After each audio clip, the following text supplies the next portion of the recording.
দেখো এই সমস্ত রিমাইন্ডার বার করার কোশ্চেন গুলো কিন্তু খুবই ইজি, কিন্তু দেখে তোমার কাছে খুব ভয়ানক হতে পারে, কিন্তু অতটা কোনো ভয়ানক ব্যাপার না, খুব ইজিলি এগুলোকে আমরা সলভ করতে পারবো। কোশ্চেনটা ছিল দেখো 67 পাওয়ারে 67 প্লাস 67, এই ভ্যালুটাকে যদি আমি 68 দিয়ে ভাগ করি তাহলে আমাদের কত রিমাইন্ডার আসবে তোমাকে বার করতে বলেছে। আচ্ছা, রিমাইন্ডার বার করার আগে তোমাকে একটা বেসিক কনসেপ্ট শেখাই যে রিমাইন্ডার কিভাবে আসে। একটা জিনিস লক্ষ্য করে দেখো তো, বীজগণিতে আমরা পড়েছি a প্লাস b এর হোল স্কয়ার মানে হচ্ছে a square plus 2ab plus হচ্ছে b স্কয়ার, এটা ফর্মুলা।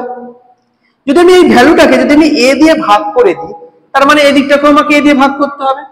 যদি এখানে আমি a দিয়ে ভাগ করি, দেখো a স্কয়ার বাই a, এখান থেকে a কেটে গেল।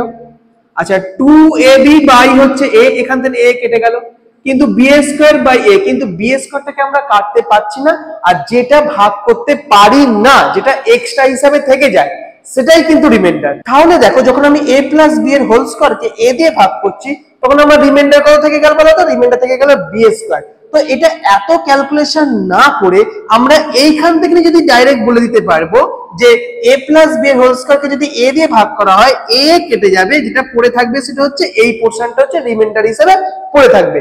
এই কনসেপ্টে আমরা এই অঙ্কটা করব। এখানে বলা আছে দেখো 67 পাওয়ারে কত বলা আছে 67, তাকে প্লাস হচ্ছে 67, একে ভাগ করতে হচ্ছে কত দিয়ে বলো তো? 68 কে হচ্ছে ভাগ করতে হচ্ছে। একটা জিনিস লক্ষ্য করে দেখো তো, আমাদের এই 67 কে আমি কি এই 68 মাইনাস 1 লিখতে পারি? অবশ্যই লিখতে পারি। তাহলে একটু আগেই আমি বলেছি যখন 68 আমাদের কি হয়ে যাবে? কেটে যাবে। আচ্ছা, আমরা যেটা রিমাইন্ডার থাকবে সেটা হচ্ছে এই পোরশনটা প্লাস এই পোরশনটা। এখন মাইনাস 1 এর অবশ্যই এখানে সাইনটা সমেত তুমি নেবে। এখন মাইনাস 1 এর পাওয়ারে 67, দেখো মাইনাস 1 এর পাওয়ারে যদি তুমি কোনো বিজোড় নাম্বার দাও সেটা মাইনাস 1ই চলে আসে, কিন্তু মাইনাস 1 এর পাওয়ারে যদি কোনো জোড় নাম্বার দাও সেটা হচ্ছে প্লাস 1 চলে আসে। এখন মাইনাস 1 এর পাওয়ারে 67, তার মানে এটা হচ্ছে বিজোড় নাম্বার। বিজোড় নাম্বার মানে সেটা মাইনাস 1ই চলে আসে, আর আছে প্লাস 67, এখানে প্লাস 67, অর্থাৎ ক্যালকুলেশন করলে তোমার উত্তর আসবে কত হচ্ছে 66। তাহলে অপশন নাম্বার সি হচ্ছে এই কোশ্চেনটার আনসার। বুঝে গেছে?